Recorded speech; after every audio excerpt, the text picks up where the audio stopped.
bendiga. Gracias. Gracias, hermanos, gracias. Aquí, pueden sentarse, hermanos, gracias. Quiero decir algo antes de comenzar y llevarlos a la palabra de Dios.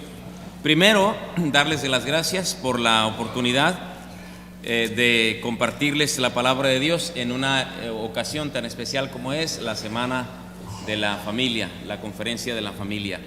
Agradezco al Señor la oportunidad, nueva oportunidad que tengo de compartir la Biblia con ustedes. Agradezco al pastor la invitación. Yo sé que en el pasado les he quedado muy mal y vengo a pedirles que me perdonen por eso.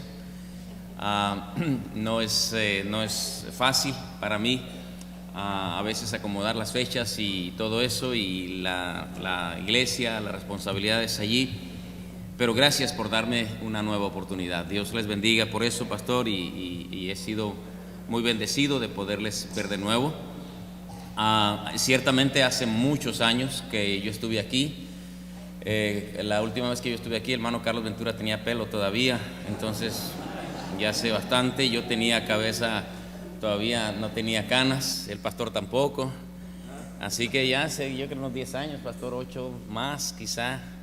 Este edificio no existía ni en sombra. Estaba una casa aquí y me hospedaron en el sótano de la casa aquí. Se reunían en el garage allí, y una carpa con un frío del demonio que estaba haciendo, me acuerdo, la última vez que estuve aquí. Y cómo me alegro de ver lo que Dios ha hecho a través del pastor y de ustedes en este lugar. Estoy muy impresionado, de verdad. Lo hacen pecar a uno de envidia, de no sé cuántas cosas, ¿verdad? Dios les bendiga y les siga prosperando, hermanos. Qué privilegio, qué bonito edificio. Dios les conceda el terminar los detalles que faltan con toda bendición, aún más allá de lo que ustedes imaginan. El Señor es digno de esto y mucho más, ¿verdad? Nosotros también ahí en Tijuana estamos construyendo una iglesia que crece, nunca para de construir. Yo llegué a Tijuana el 81, el 82 comenzamos a construir, y es hora de que no paramos. Hemos construido y construido y construido y construido. Y el templo original que teníamos de 4 pisos ya está prácticamente sin usarse. Vamos a meter el Instituto Bíblico allí, internado. Lo usamos para conferencias, para servicios de reuniones pequeñas. Las damas se reúnen allí, por ejemplo. Los varones oramos a las 6 de la mañana los sábados. Pero usamos el auditorio de la escuela. Hicimos un gimnasio, y ahí está también en prácticamente obra negra, y allí nos reunimos. Yo veo que tiene un buen sonido aquí que me da envidia. Se oye bien, tiene una acústica muy buena. Gracias a Dios por eso. Y hermanos, estoy muy, muy contento de veras de estar aquí. Efectivamente viajamos todo el día, pero estamos muy animados, muy contentos. Son días de muchas actividades en la iglesia. Usted sabe, somos los hispanos y particularmente los mexicanos, aparte de los salvadoreños, son los que nos ganan, pero somos muy bullangueros, hacemos fiesta por todo, celebramos la Navidad, ¿verdad? También tenemos un árbol bien grandote allá enfrente. Creo que nomás usted y yo tenemos arbolito en la iglesia, y tenemos un objetivo para eso. Pero tenemos banquetes, banquete de jóvenes adultos, banquete del coro, banquete de la iglesia infantil, banquete de diáconos, banquete de este sábado es banquete de jóvenes, el que sigue es banquete de parejas. El staff que trabajamos en la iglesia tenemos el banquete, y los del coro, todo el mundo quiere tener banquetes navideños. Entonces es un trabajal. ¿Y quién predica en los banquetes? Pues el pastor. Y tengo ayudantes, pero todos quieren que predique el pastor. Ya no hay dónde sacarle pasajes navideños. Ya les prediqué Isaías, ya les prediqué Miqueas, ya les prediqué. Es un gran gozo, y entonces son días de muchas actividades, aparte de que tenemos que renovar los nombramientos de la iglesia el siguiente año, presentar los estados financieros de la iglesia, un mundo de cosas. Pero bueno, gracias a Dios que nos concede estar aquí. Debí estar aquí el mes pasado, ¿verdad? Pero normalmente yo no salgo en el mes de diciembre, pero gracias a Sandy que se pudo reajustar, pudimos, gracias a Dios, reajustar la fecha y pudimos estar aquí. Que el Señor le bendiga. Los hermanos se quedaron orando por nosotros. Tenemos varios asuntos tristes en la iglesia, hermanos enfermos con enfermedades muy graves, y estamos orando por todo eso, y los hermanos estarán orando por la conferencia. No anuncio en pleno a toda la iglesia que yo voy a viajar cuando voy a estar fuera un domingo, porque ya saben lo que pasa, ¿verdad? Donde quiera la gente es igual, siempre merma la asistencia. Y entonces mi hijo, que es mi asistente ahora, es el que se queda al frente de todo eso, y pobrecito, le queda un paquete bien pesado, porque no a todos los hermanos les gusta que yo salga, y aunque él se queda y suple bien y predica bien y todo eso, él siente mucho peso de que no está el pastor. Pues no está el pastor, y él siente que la gente no lo acepta, no acepta la predicación, y se siente un tanto cargado cuando yo viajo. Voy a estar afuera este domingo, entonces, hermanos, y estaré con ustedes, y será un gran privilegio. Hemos anticipado con mucho entusiasmo las conferencias. Respaldo el entusiasmo del pastor para invitarles a que vengan a las conferencias. Usted necesita oír lo que la palabra de Dios dice. Estamos cometiendo errores muy grandes en nuestra familia que nos pueden salir muy caros el día de mañana. Yo no conozco sus familias, pero no necesito conocer para saber que cada familia tiene necesidades. Usted puede estar cometiendo errores muy graves ahorita. Yo veo muchos niños aquí. Qué bendición, qué bueno. Hay adolescentes aquí también, qué bueno. Pero si usted no tiene cuidado, mañana esos muchachos van a andar en el mundo. Usted puede estar criando instrumentos de Dios, pero usted puede estar criando delincuentes si no se da cuenta. El diablo tiene los cañones más gruesos de calibre contra ustedes, contra nosotros, las familias, y hay que estar preparados para presentar defensa. Y la razón por la que las iglesias hacemos conferencias de familia es por eso, porque tenemos que luchar, defender las familias. El cristiano tiene que tener un alto valor por la familia, tenerla en altísima estima y luchar por la familia. No solamente su familia, sino el concepto de familia. El mundo lo está pisoteando, las leyes de nuestros gobiernos lo están tirando a la basura. El humanismo, las filosofías seculares están pisoteando la dignidad de los hogares, y es algo terrible.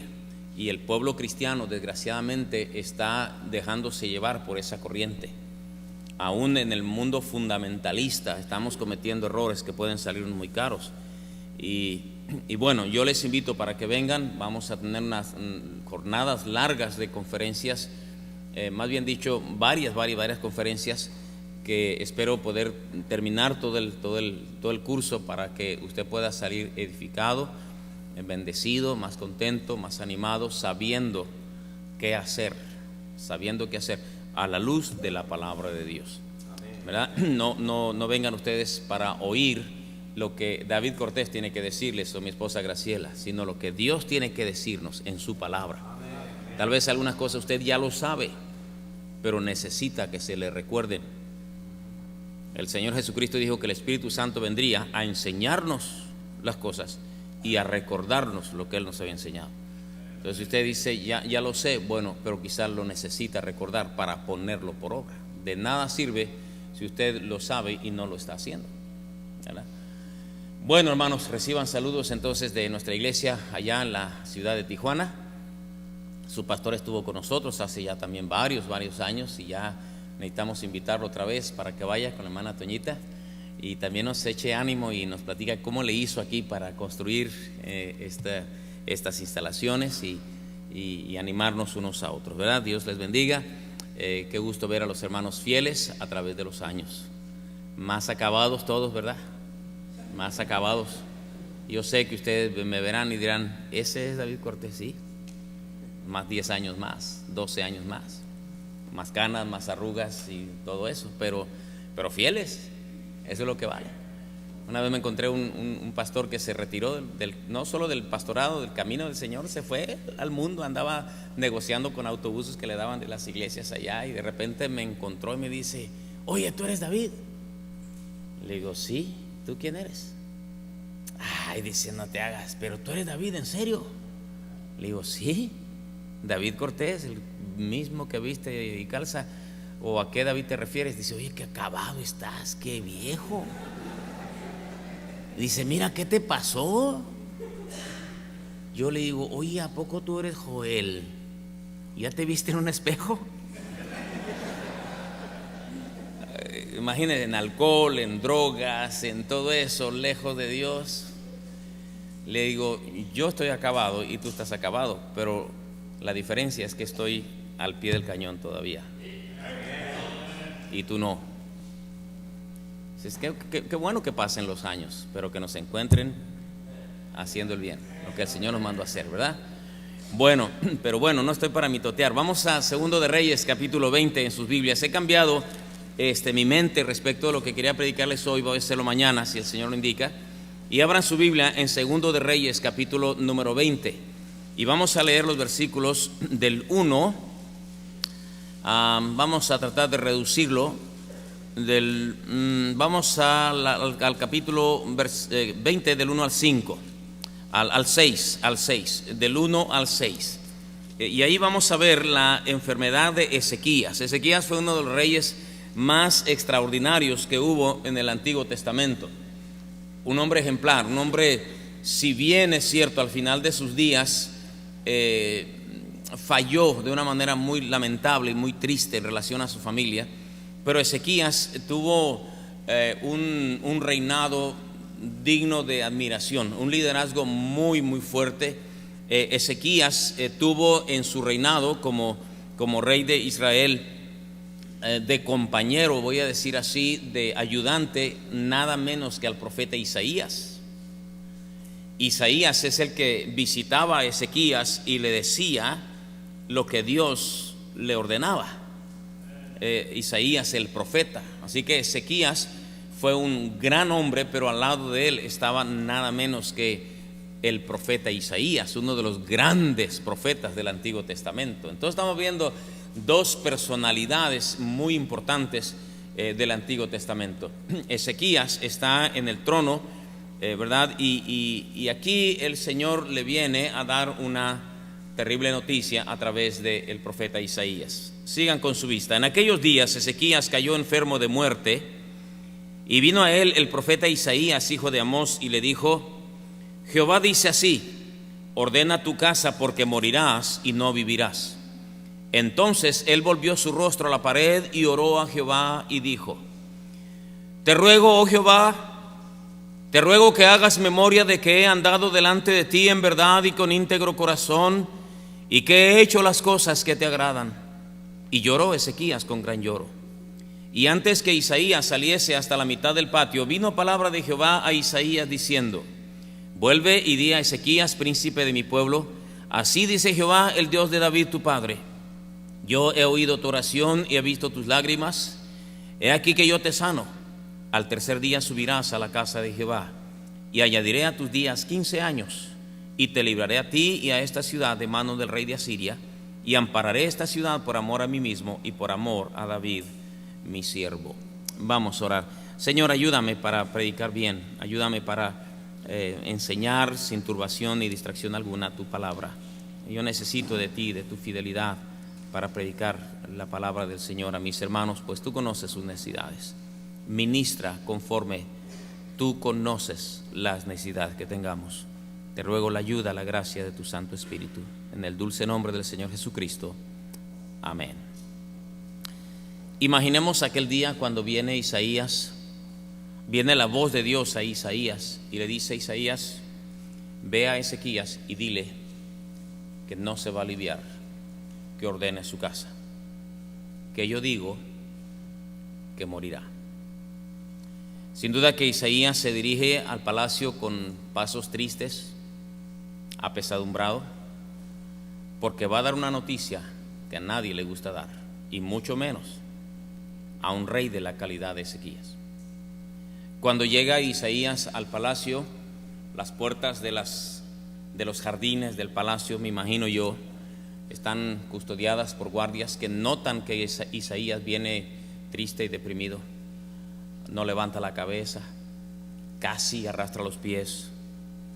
Le abren las puertas, él es muy conocido, Los jardineros en los jardines del palacio notan que Isaías va con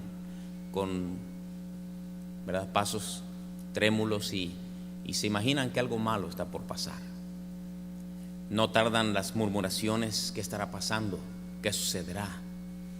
¿Qué traerá el varón de Dios? Los guardias de las puertas de la casa lo notan. Los guardias que están en las recámaras, las puertas de la recámara donde está el rey Ezequías, se asoman y le dicen al rey: Rey, Isaías viene a verte. Pero en sus palabras ya está implícita el sentimiento de que Isaías no trae buenas noticias. Lo dejan pasar. Isaías no viene con ese brillo de entusiasmo que le caracteriza, no viene con esa sonrisa, no viene con pasos grandes como un hombre líder suele andar. Se acerca hasta Ezequías, y cuando Ezequías lo ve, le brinca el corazón, como intuyendo que no son buenas noticias. Ezequías, príncipe de Israel, Jehová dice así: ordena tu casa, porque morirás y no vivirás. Ezequías recibe la noticia, le duele en el alma. Tiene 39 años de edad. ¿Cómo es posible? Él ha hecho el bien, ha limpiado a Israel de las contaminaciones y abominaciones que su padre Acaz había introducido al pueblo. Ha hecho lo mejor que ha podido. No entiende por qué de pronto Dios decide quitarle la vida. Isaías tampoco lo entiende, pero le da la noticia, se vuelve y con pasos lentos se retira. Dice la Escritura que Ezequías vuelve su rostro a la pared y ora, y llora con gran lloro. No es aquí el libro de los Reyes el que nos dice la oración completa, lo refiere Isaías en su libro. Hay dos pasajes paralelos en Crónicas y en Isaías donde se nos cuenta más información de lo que está pasando con Ezequías. Dice que él gemía como la golondrina, lloraba, y lloraba con gran lloro. Dice, y le dijo: Señor, acuérdate que he andado delante de ti con íntegro corazón y que he hecho las cosas que te agradan. ¿Cuántas serían las palabras de esa oración, que por cierto no solo fue profunda sino breve? Yo creo, hermanos, una de las oraciones más poderosas que un hombre de Dios haya hecho jamás, porque Isaías todavía no salía del patio de la casa, de los jardines, cuando la voz de Dios viene a Isaías y le dice: Isaías, vuelve y di a Ezequías que he oído su oración y he visto sus lágrimas, que yo lo sano, que le añado 15 años más a su vida. Allí sí, Isaías se dio la vuelta con toda velocidad, se le quitó la sombra de la cara, se le alegró el semblante, empezó a caminar con pasos firmes, y todos murmuraban: ¿qué pasaría? ¿Qué pasaría? Eso se pone bueno. Imagínense la gente allá, como todo, murmurar y hablar y opinar. ¿Qué estará pasando? ¿Qué estará pasando? Entre los arbustos ahí se van siguiendo a Isaías, queriendo saber qué está pasando. Los soldados le abren el paso y las puertas de la recámara: rey, Isaías viene otra vez, pero ya con otro tono de voz. Isaías se acerca: rey, príncipe de Israel, el Señor dice que ha oído tu oración, ha visto sus lágrimas, que Él te sana y que añade a tu vida 15 años más. Ezequías apenas si lo puede creer y le dice: ¿y qué señal tendré de que voy a sanar y de que al tercer día voy a ir a la casa de Dios, me voy a poder parar sobre mis pies? Isaías se atreve en el entusiasmo, la euforia como profeta. Él le dice: oye, ¿y qué es lo más común? ¿Que la sombra avance o la sombra retroceda? Acaz, el papá de Ezequías, había inventado un reloj de sombra, y Ezequías dice: pues que la sombra avance, lo más normal, pero que retroceda, pues va a retroceder 15 grados. Y se regresa la sombra. Eso es uno de los milagros jamás explicados. Para que eso sucediera, no hay explicación científica. La Tierra tuvo que desacelerar. Cuando eso suceda, todos salimos disparados al espacio. Pero Dios lo hizo. El Dios de las leyes puede regularlas también. Una de las oraciones más poderosas de Ezequías y otra de las oraciones más poderosas de Isaías, con uno de los milagros más poderosos que se haya efectuado jamás. Todo, escuche bien, alrededor de una nueva oportunidad. Toda esta historia, no para contarles la historia de Ezequías y su familia, sino para enseñarles que Dios es un Dios de nuevas oportunidades. Dios es un Dios que siempre brinda nuevas oportunidades.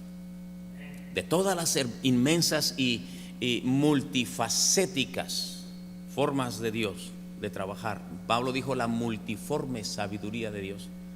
Una de ellas es conocer que Dios es un Dios de nuevas oportunidades. Se las dio a Abraham, se las dio a David, se las dio a Moisés, se las dio a Sansón, se las dio a Pedro. Y en todo el curso de la historia, Dios sigue brindando nuevas oportunidades. Ustedes y yo estamos aquí porque Dios nos ha dado nuevas oportunidades. Póngase a pensar por unos minutos, ¿qué sería de nosotros si Dios nos hubiese dado una nueva oportunidad? Cuando echamos a perder todo, cuando nos descuidamos, cuando aún deliberadamente pecamos, Dios extiende su mano misericordiosa y nos brinda una nueva oportunidad. No, hermano, usted no tiene una familia todavía porque su familia no puede vivir sin usted. No, es porque Dios es un Dios de oportunidades nuevas. A veces nos creemos indispensables, a veces nos creemos todos suficientes, a veces creemos que la vida sin nosotros no sería vida para la gente que nos rodea. Pero la verdad, hermanos, es que Dios es un Dios que siempre nos brinda una nueva oportunidad. Yo estoy predicando aquí porque Dios me da una nueva oportunidad. Ustedes y yo tenemos vida porque Dios nos ha dado una nueva oportunidad. Dios es un Dios que siempre brinda nuevas oportunidades. Pues yo quiero decirles que las oportunidades de Dios exigen. En primer lugar, las oportunidades de Dios exigen nuestro arrepentimiento. Si usted conoce un poquito de la Biblia, si no, se lo voy a recordar, cuando el rey David pecó contra Dios en el asunto de Betsabé. Miró a una mujer casada, la codició y, aprovechándose de su autoridad como rey, haciendo uso de su investidura real, que nadie le podía decir ¿por qué haces eso?, abusando de su autoridad, aprovechándose de que el marido de esa mujer estaba en la guerra peleando sus batallas, aprovechándose de que esa mujer era muy hermosa y estaba cometiendo imprudencia quizá al bañarse donde la podían ver, aprovechándose de que esa mujer estaba sola. Lo que haya sido, dice la escritura que David pecó y lo que hizo David fue desagradable a los ojos de Dios. Pero dice en 2 de Samuel capítulo 12, Jehová envió a Natán a David y viniendo a él le dijo: había 2 hombres en una ciudad, el uno rico y el otro pobre. El rico tenía numerosas ovejas y vacas, pero el pobre no tenía más que una sola corderita que él había comprado y criado, y que había crecido con él y con sus hijos juntamente, comiendo de su bocado y bebiendo de su vaso y durmiendo en su seno, y la tenía como a una hija. Y vino uno de camino al hombre rico, y éste no quiso tomar de sus ovejas y de sus vacas para guisar para el caminante que había venido a él, sino que tomó la oveja de aquel hombre pobre y la preparó para aquel que había venido a él. Entonces se encendió el furor de David en gran manera contra aquel hombre, y dijo a Natán: vive Jehová, que el que tal hizo es digno de muerte, y debe pagar la cordera con 4 tantos, porque hizo tal cosa y no tuvo misericordia. Entonces dijo Natán a David: tú eres aquel hombre. Dios estaba dispuesto a darle a David una nueva oportunidad, pero le exigía su arrepentimiento. ¿Entiende eso? Le exigía su arrepentimiento. Lo que hizo David era suficiente para que el Señor lo descalificara, para que lo quitara del trono. Dios podía haber levantado a otro hombre mejor que David, pero Dios estaba dispuesto a darle a David una nueva oportunidad, pero lo enfrentó con el arrepentimiento. Fue un valiente hombre llamado Natán que le dice: tú eres aquel hombre. Natán podía haber quedado con la cabeza en el suelo por órdenes de David, pero él tenía la obligación de enfrentar a ese hombre. Un hombre piadoso que había pecado, un hombre piadoso que había errado delante de Dios de una manera tremenda. Dios estaba dispuesto, no obstante, a darle una nueva oportunidad, pero le exigía su arrepentimiento. La historia nos dice que David, en ese momento, cuando Natán lo enfrenta, escribe el Salmo 51. Ten piedad de mí, oh Dios, conforme a tu misericordia, conforme a la multitud de tus piedades, borra mis rebeliones. Lávame más y más de mi maldad y límpiame de mi pecado, porque yo reconozco mis rebeliones y mi pecado está siempre delante de mí. Contra ti solo he pecado. Y todo el Salmo 51 que ustedes conocen. Las oportunidades de Dios nos brindan, siempre nos brindan una nueva ocasión para comenzar otra vez, pero esas oportunidades exigen tu arrepentimiento. A veces nosotros decimos: Señor, si tú me sacas de esta cama de hospital, yo te prometo esto y aquello. Señor, si tú me concedes que mi esposa me perdone, yo te prometo. Señor, si mis padres me perdonan y yo regreso a la casa y me abren la puerta, yo te prometo. Y muchas promesas. Dios, en su fidelidad, nos brinda nuevas oportunidades, pero exige y espera nuestro arrepentimiento. Yo espero que me estén prestando atención, por favor, muchachos, présteme atención. No han prestado atención desde que comencé. Présteme atención, por favorcito, ¿sí? No se distraigan uno al otro. Las oportunidades de Dios exigen tu arrepentimiento. Exigen tu arrepentimiento. Qué bueno es pensar y decir: Dios me ha dado una nueva oportunidad y por eso yo estoy aquí, y gracias y bendito sea Dios. Pero ya te arrepentiste.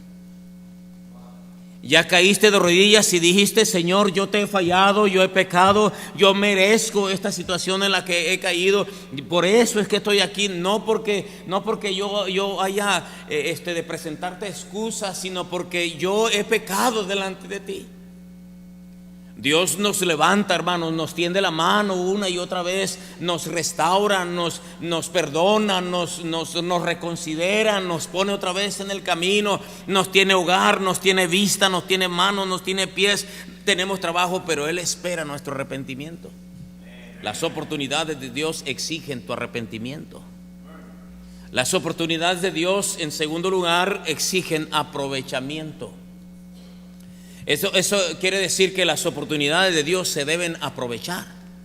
En el libro segundo de los Reyes, en el capítulo 5, dice la palabra de Dios así: Naamán, general del ejército del rey de Siria, era varón grande delante de su señor y lo tenía en alta estima, porque por medio de él había dado Jehová salvación a Siria. Era este hombre valeroso en extremo, pero leproso. Segundo de Reyes, capítulo 5, estoy en el versículo 2. Y de Siria habían salido bandas armadas y habían llevado cautiva de la tierra de Israel a una muchacha, la cual servía a la mujer de Naamán. Esta dijo a su señora: si rogase mi señor al profeta que está en Samaria, él lo sanaría de su lepra.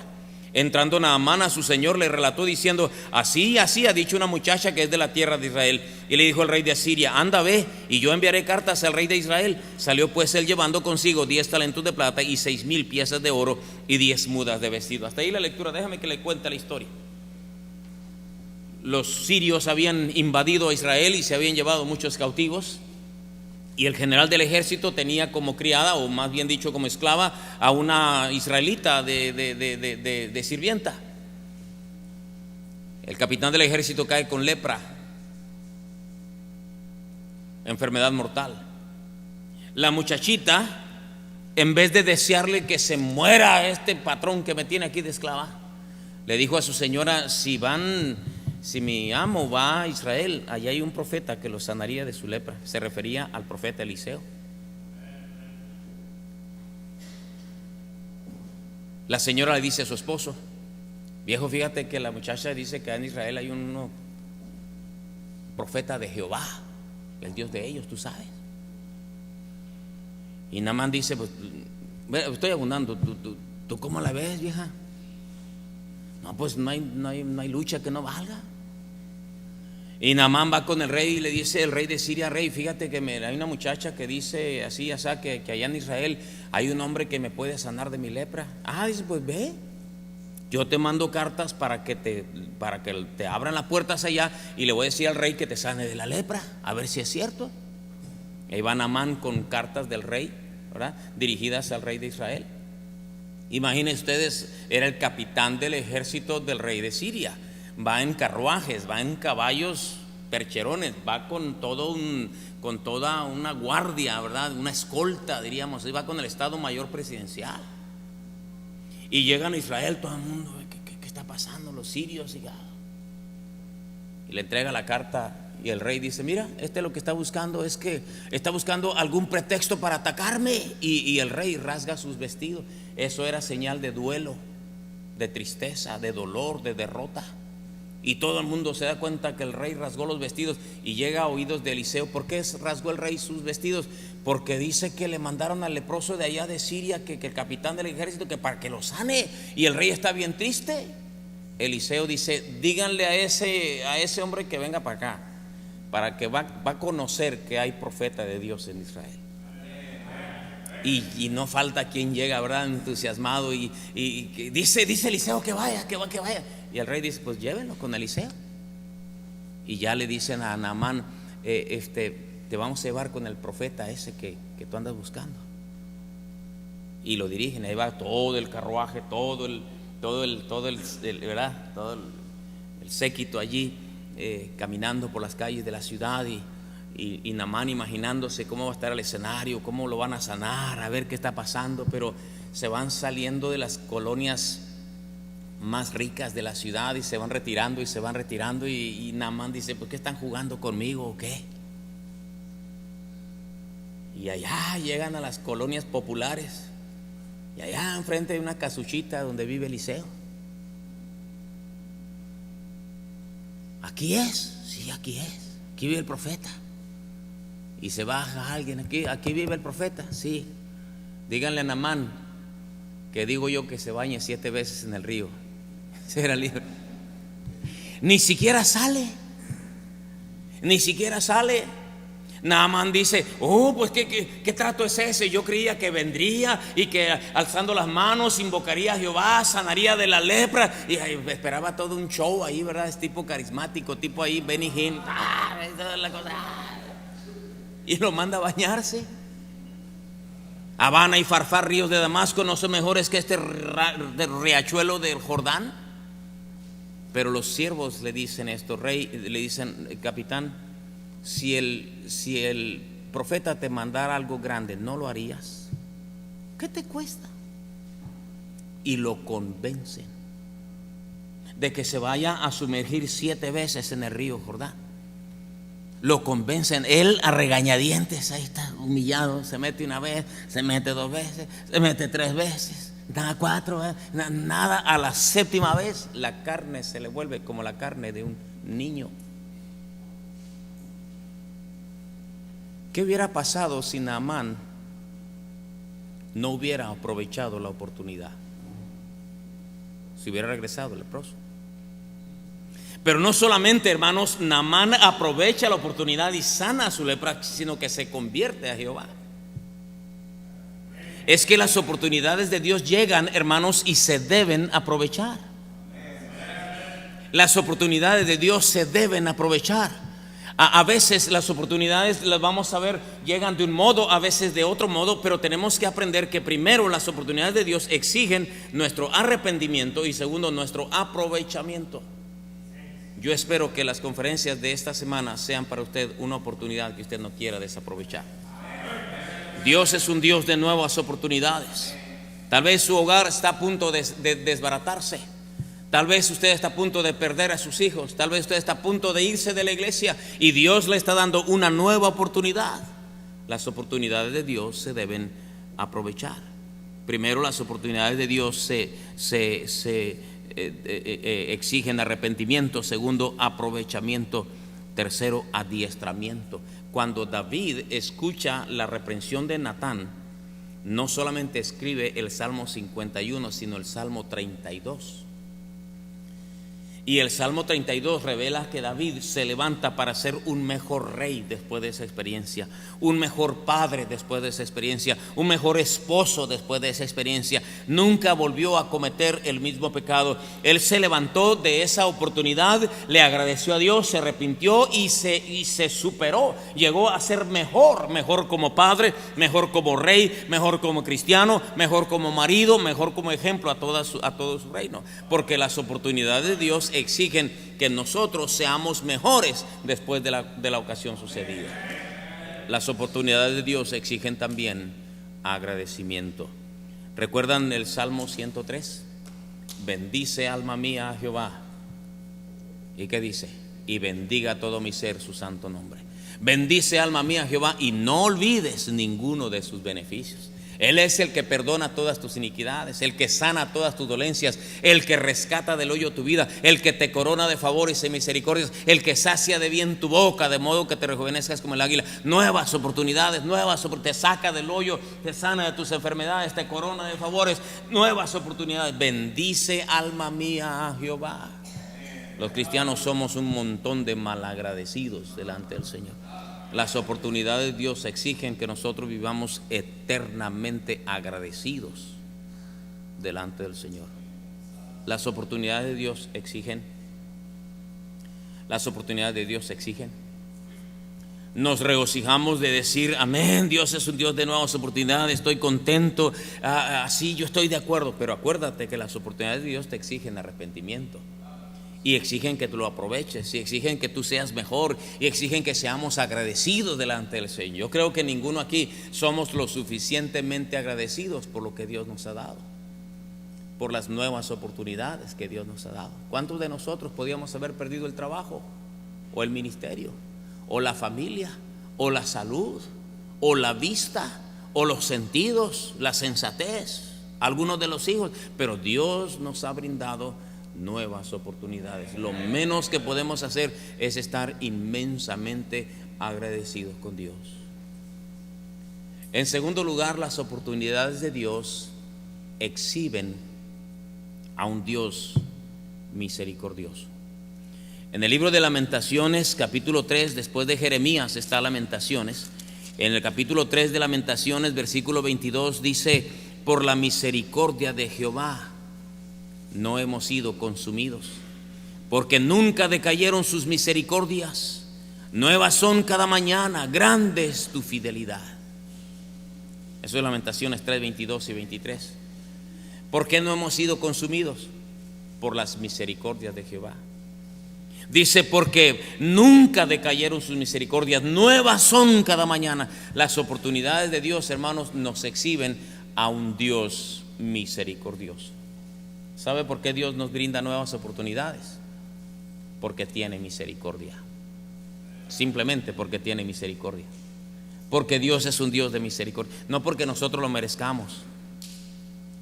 No cree usted que se salvó de la muerte en ese accidente porque su familia se moriría sin usted. No cree usted que mire, Dios siempre tiene mejores personas. Hay mejores personas que usted. Si usted se da cuenta, para cuando algo sucede en uno de los, tanto en la historia de la Biblia, sino en toda la historia de la iglesia, cuando algo terrible pasa, Dios ya tiene quien toma su lugar. Cuando Saúl fue desechado, Dios ya tenía a David. Cuando Elías ya acabó su ministerio, Dios ya tenía a Eliseo. Cuando Moisés ya terminó, ya tenía al Señor a Josué. No creamos, hermanos, que nosotros estamos aquí porque soy muy digno, porque soy muy fuerte, porque el pastor se iría a la ruina si no me tiene a su lado. No, Dios tiene mejores personas que tú. Lo que pasa es que Dios es misericordioso. Las oportunidades de Dios exhiben a un Dios de misericordia. También las oportunidades de Dios exhiben a un Dios sabio. Dice la Biblia ahí mismo en el Salmo 103 que les recitaba hace ratito. Dice en el Salmo 103 versículos 13 y 14, dice: como el Padre se compadece de los hijos, se compadece Jehová de los que le temen.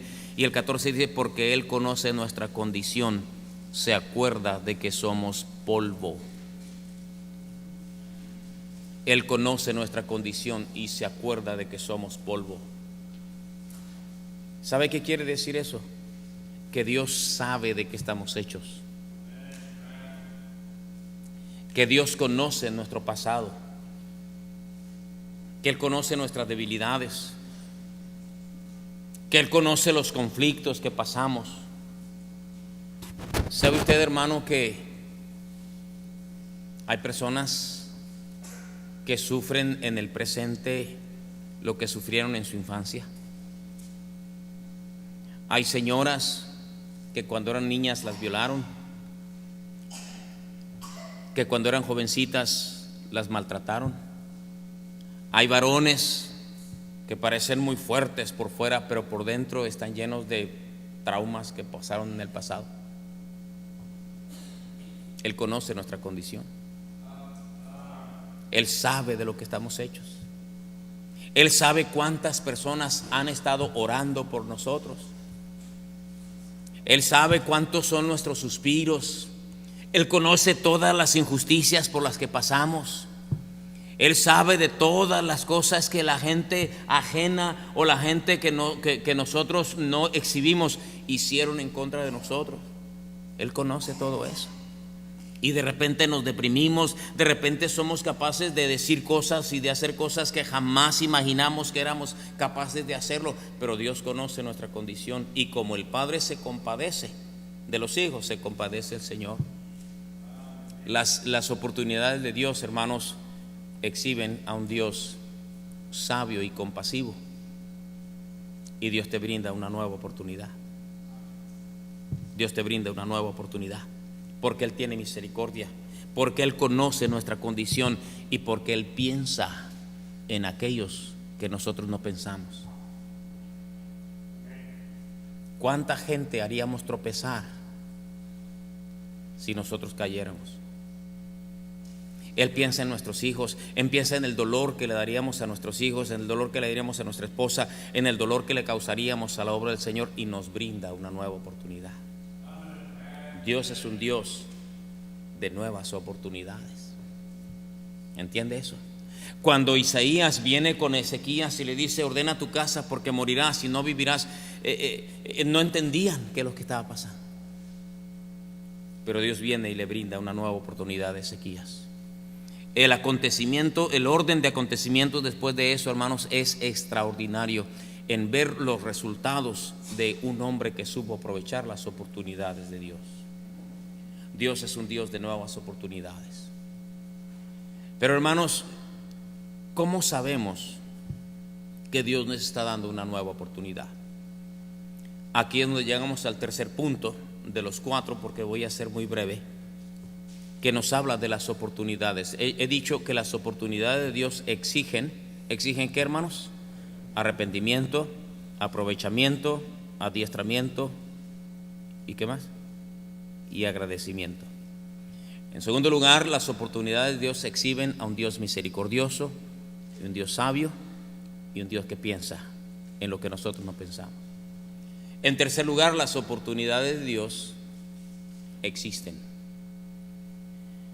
a veces mediante una exhortación. Vayan a Segundo de Crónicas, capítulo número 36. Segundo libro de las Crónicas, en el capítulo 36. Ya están terminándose los relatos de los reyes y las crónicas de los reyes, y cómo el pueblo de Israel fue a dar a la deportación, tristemente. Allí en segundo de Crónicas 36, 14 dice la palabra de Dios. Vamos a leer 14 y 15. Dice: también todos los principales sacerdotes y el pueblo aumentaron la iniquidad, siguiendo todas las abominaciones de las naciones y contaminando la casa de Jehová, la cual él había santificado en Jerusalén. Y Jehová, el Dios de sus padres, envió constantemente palabra a ellos por medio de sus mensajeros, porque él tenía misericordia de su pueblo y de su habitación. ¿Cuántas veces el pueblo de Israel falló y Dios le mandó profetas y otro profeta y otro profeta? Se volcaron detrás de un ídolo y luego detrás de otro y detrás de otro, detrás de los dioses paganos, Milcom o Moloc, Astoret, los dioses de los filisteos, los dioses de los amorreos, y el Señor les brindaba una nueva oportunidad. ¿Sabe cómo? Dice: Dios les envió constantemente palabra a ellos por medio de sus mensajeros, porque él tenía misericordia.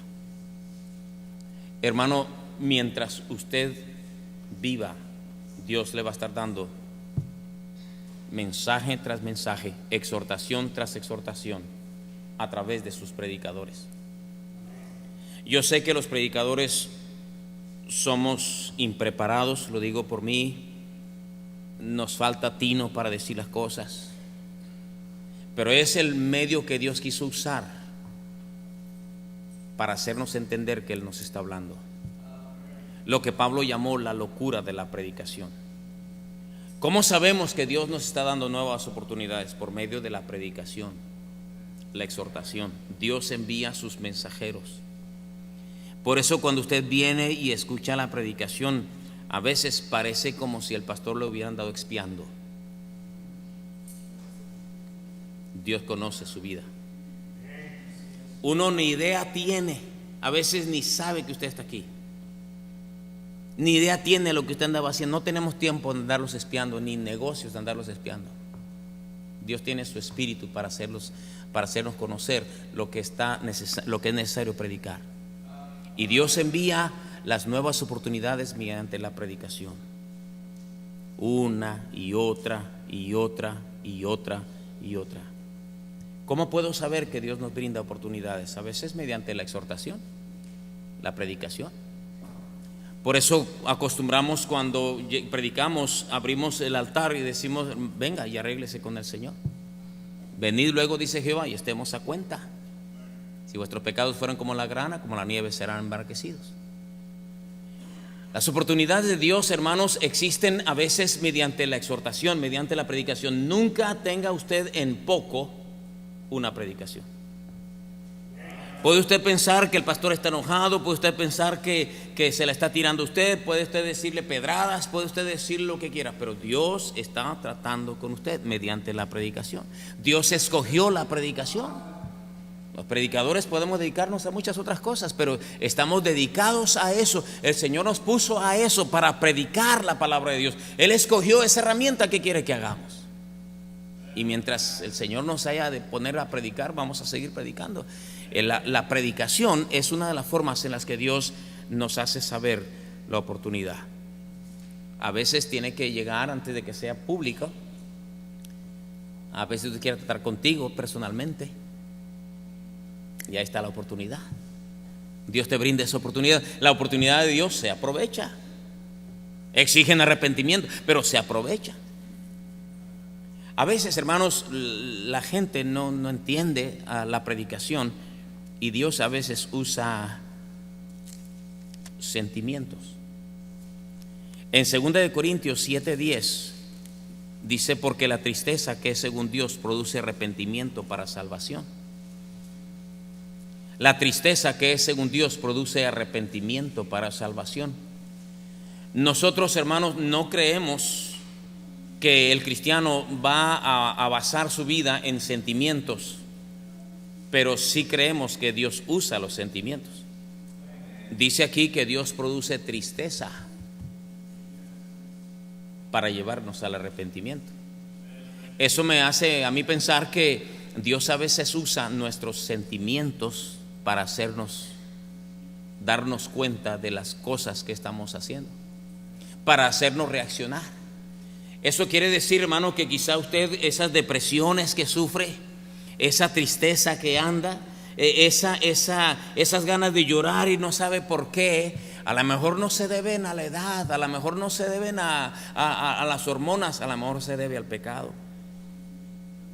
Porque Dios a veces usa sentimientos. Aquí claramente dice que la tristeza que es según Dios produce arrepentimiento para salvación. La tristeza del mundo produce muerte, pero la tristeza que es según Dios nos lleva al arrepentimiento. Así que el Señor a veces usa sentimientos. Él nos dio la capacidad de tener sentimientos. Si de repente usted está triste y siente que nadie lo quiere y que usted no vale para nada y que necesita terapia y que a lo mejor es el pecado que necesita confesar, y va y le dicen, pues pobrecito, tienes esquizofrenia, tienes bipolaridad y tienes complejos y necesitas tratamiento, ahí te da una pastilla, y el pecado se está envolviendo en una cápsula. Pero dentro de tu corazón tú sabes que necesitas arreglar cuentas con el Señor, y Dios te da una nueva oportunidad. Las oportunidades de Dios se exigen a veces mediante una fuerte exhortación, a veces mediante sentimientos, a veces, y esto es algo difícil de explicar, hermanos, a veces mediante una mirada. Allá en Lucas capítulo 22, cuando el Señor está siendo acusado o pasado por un juicio injusto en los patios de la casa de Caifás, el sumo sacerdote, Pedro, el que había jurado y perjurado diciendo, Señor, yo nunca te negaré hasta la muerte por ti, Señor. Y el Señor le dijo, mira, Pedrito, antes que el gallo cante esta noche, el gallo cante para el amanecer, tú me vas a negar 3 veces. No, Señor, yo nunca te negaré, estoy hasta la muerte estoy dispuesto por ti. Llegó la primera ocasión y Pedro lo negó. Llegó la segunda ocasión y dice uno de los evangelios, Pedro maldecía y blasfemaba. No conozco a tal hombre, ¿qué están pensando ustedes? Una bola de cosas. Dice ahí en Lucas capítulo 22 versículo 60, y Pedro dijo, hombre, no sé lo que dices. Y enseguida, mientras él todavía hablaba, el gallo cantó. Ven el versículo 61 de Lucas 22.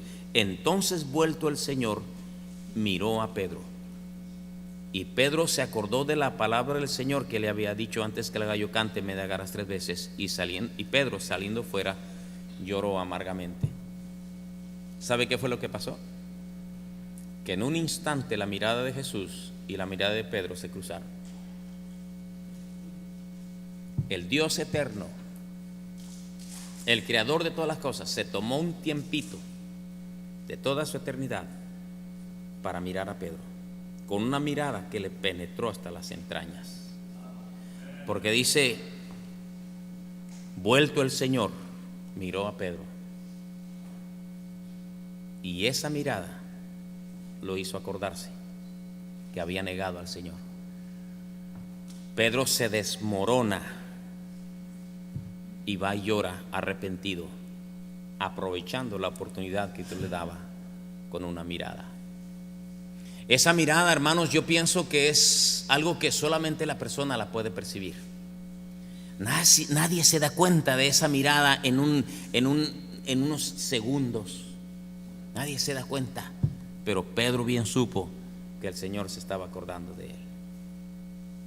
Cuando Dios trata personalmente con uno de sus hijos, a veces las oportunidades de Dios se manifiestan mediante la predicación, a veces mediante los sentimientos, a veces mediante la mirada, a veces Dios usa sencillamente el tiempo. Dice allá en Apocalipsis capítulo 2 versículo 21, pero tengo unas pocas cosas contra ti, le dice a la iglesia de Tiatira, que toleras que esa mujer Jezabel, que se dice profetiza, enseña y seduzca a mis siervos a fornicar y a comer cosas sacrificadas a los ídolos, y le he dado tiempo para que se arrepienta. Y le he dado tiempo para que se arrepienta. ¿Sabe qué es lo que el Señor está usando aquí? Tiempo.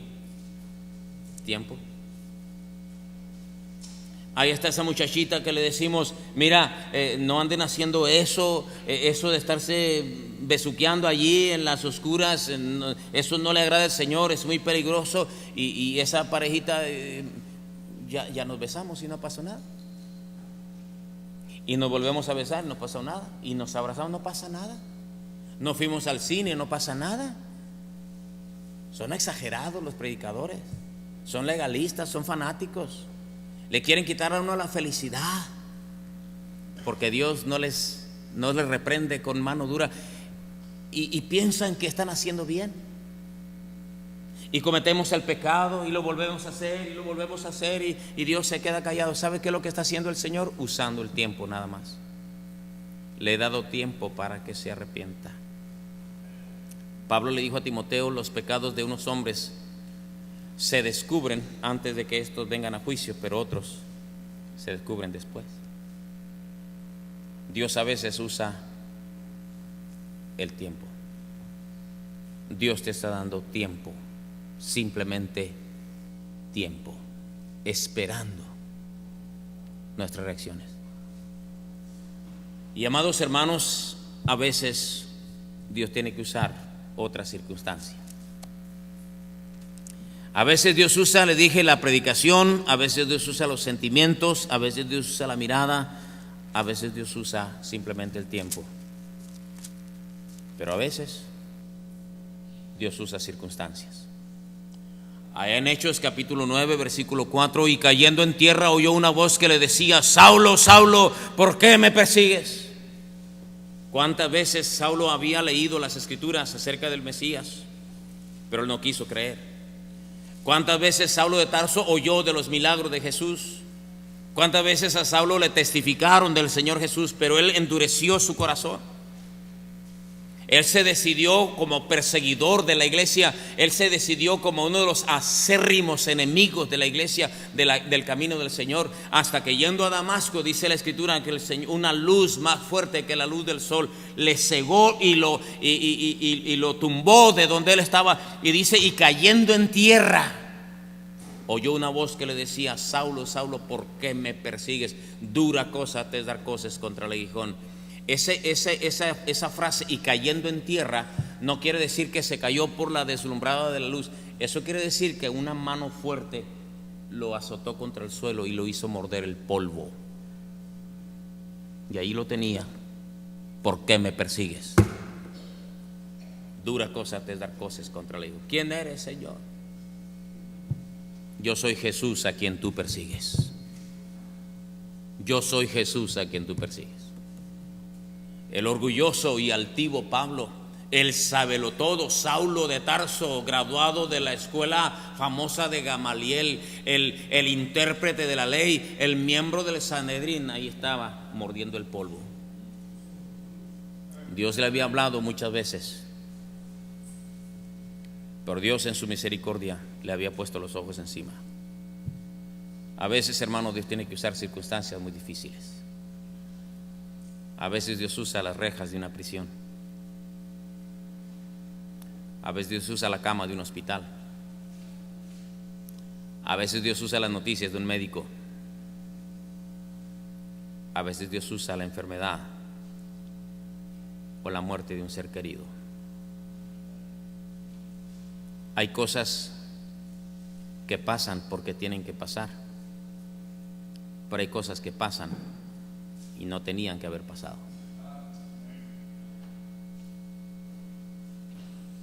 Pero son las oportunidades de Dios. Las oportunidades de Dios exigen nuestro arrepentimiento, nuestro aprovechamiento, y exhiben a un Dios de misericordia y de paciencia y de sabiduría y de fidelidad. Y existen mediante exhortación, mediante sentimientos, mediante miradas, mediante el tiempo, mediante fuertes sacudidas. Yo me pregunto, hermanos, ¿por qué tenemos que esperar a que nos pasen cosas tremendas para entonces humillarnos? ¿Por qué nosotros tenemos a veces que pasar por cosas duras para buscar a Dios? para reconocer que estamos fallando. ¿Cuántas veces, hermanos, Dios nos ha hablado y nos ha dicho: hermano, pasa tiempo con tus hijos, dale tiempo a tu esposa, hermana, no le hables así a tu marido, respétense, hermanos, busquen al Señor. Eso del pasado y las costumbres de aquí se hace mi pueblo ya quedó atrás, usted ya se convirtió a Cristo, es una nueva criatura. Respétense, ámense, quiéranse, busquen la palabra de Dios, tengan altar familiar. Es que tengo que trabajar, es que tú no sabes, es que claro, como usted es ministro, claro que hay montones de cosas, pretextos y excusas, y nuestras familias desmoronándose. Los años van pasando, nuestros hijos van creciendo. Estos pequeños tiernos en un tris van a ser unos adolescentes, y ahí te vas a dar topes contra la pared, porque esos muchachos van a probar tu sabiduría, van a probar tu fidelidad. ¿Tú crees que los hijos crecen sanos y limpios en la fe automáticamente? Cuando les estamos dando mal ejemplo, impuntuales, incumplidos, renegando, gritándonos entre la familia, poniéndole pretextos a Dios, siempre dejando a Dios para lo último. Dios nos está dando oportunidades, hermano. Dios es un Dios de nuevas oportunidades. Dios es un Dios que siempre abre las puertas de una nueva oportunidad. Sí, las oportunidades de Dios exigen, exponen o exhiben, existen. Pero ¿sabe qué? Las oportunidades de Dios expiran. Expiran. ¿Sabe qué quiere decir eso? Que tú no sabes cuándo será la última. Que tú no sabes cuándo será la última. Escuche, no tiene que ir allá, pero Génesis capítulo 6, versículo 3. Y dijo Jehová: no contenderá mi espíritu con el hombre para siempre. Dice que la maldad había subido en extremo delante del Señor. Y Dios dijo así: no contenderá mi espíritu con el hombre para siempre. ¿Sabe qué quiere decir eso? No voy a estar peleando contigo todo el tiempo. ¿Sabe qué sucedió? El diluvio. El diluvio. Cuando el Señor dijo: no contenderá mi espíritu con el hombre para siempre, es porque las oportunidades se habían acabado. Dios es un Dios muy paciente, muy paciente. Pero llega el día que su paciencia se agota. Entonces es un Dios muy misericordioso, pero llega el momento cuando la ira de Dios sube. Eso lo hemos visto en la Biblia muchas veces. Las oportunidades de Dios expiran, mi hermano, mi hermana, joven, señorita. Las oportunidades de Dios se acaban. ¿Se acuerdan que leíamos 2 de Crónicas 36? Se lo leo de nuevo. El versículo 14 dice: también todos los principales sacerdotes y el pueblo aumentaron la iniquidad, siguiendo todas las abominaciones de las naciones y contaminando la casa de Jehová, la cual la había santificado en Jerusalén. Y Jehová, el Dios de sus padres, envió constantemente palabra a ellos por medio de sus mensajeros, porque él tenía misericordia de su pueblo y de su habitación. Pero vean el 16: mas ellos hacían escarnio de los mensajeros de Dios y menospreciaban sus palabras, burlándose de sus profetas, hasta que subió la ira de Jehová contra su pueblo y no hubo ya remedio. Se acabó. Llegaron los caldeos, arrasaron con la ciudad, abrieron el vientre de las mujeres embarazadas, masacraron a jóvenes y señoritas, violaron a las mujeres, mataron a niños, a jóvenes y ancianos, quemaron la ciudad, se llevaron todo el oro del templo de Salomón, destrozaron la ciudad, la quemaron, lo volvieron ruinas, porque las oportunidades de Dios expiran. Un hermano amigo mío, un misionero muy viejo, ya muy entrado en años, me contó que él visitaba en su zona allá en Yuma, Arizona, donde vivían en puros mobile homes los retirados. Él visitaba a un vecino enfermo, le hablaba del Señor, vociferaba el hombre, maldecía, había ese hombre conocido al Señor, su familia, todos, pero él era de esas ovejas negras, renegado. Cayó enfermo. Dice el hermano, yo lo visitaba, le decía, vuélvete al Señor, el Señor te ama, ya estamos viejos, es hora de arrepentirse. Fue a dar al hospital, lo visité en el hospital. Ya, vuélvete al Señor, pide perdón, el Señor te ama, te está dando oportunidades. Y dice, la última vez que yo lo fui a ver, lo encontré allí, triste, ya en las últimas. Y me dijo, Frank, se llamaba Frank el misionero, ya no me hables, el Espíritu Santo ha dejado de luchar conmigo. Y se murió. Ese hombre sabía que el Espíritu de Dios estaba luchando por su alma, y él sintió cuando el Espíritu de Dios le dijo, se acabó, no más. Llegó el misionero, le dice, ¿cuándo te vas a arrepentir? Dice, ya no hay remedio, el Espíritu de Dios ya dejó de luchar por mí. Nunca he oído una historia similar, pero eso ilustra que las oportunidades de Dios se acaban. Y lo triste es que usted y yo no sabemos cuándo será la última. Puede que te queden 10 o 100 o 1000, pero puede que esta sea la última. Las oportunidades de Dios se aprovechan. Ustedes y yo estamos aquí porque Dios es un Dios de nuevas oportunidades. No las despreciemos. El Señor nos ha hablado y nos ha dicho, corrige esto, corrige aquello, cambia tu manera de ser. Tú no puedes seguir así. Dios espera mucho más de nosotros, queridos hermanos, pero siempre tenemos excusas y pretextos, y Dios nos brinda nuevas oportunidades. Llega el momento cuando las oportunidades de Dios expiran. Nuestra vida como cristianos comenzó con la conversión. Si alguno está en Cristo, nueva criatura es. Las cosas viejas pasaron, todas son hechas nuevas. Qué grande y preciosa oportunidad. Y Dios nos sigue dando nuevas oportunidades para consagrarnos, para servir, para ser útiles, para ser ejemplo como padres, como esposas, como esposos, como madres, como hijos, como hermanos, como miembros de la iglesia, como siervos de Dios, como cristianos. Dios siempre nos brinda nuevas oportunidades. No hay uno aquí, comenzando conmigo, que no tenga que arreglar cosas delante del Señor. Dios es un Dios de nuevas oportunidades.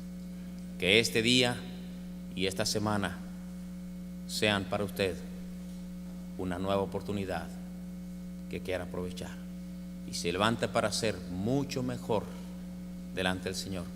No sea que esta sea la última oportunidad que Dios le da. Si usted no ha conocido a Cristo como su Salvador personal, yo le quiero recordar que su vida no está asegurada. Esta noche puede ser la última. Nadie lo sabe. Las oportunidades de Dios existen, pero también expiran. Que Dios nos ayude. Cierre sus ojos, incline su cabeza. Padre Santo, te pido que bendigas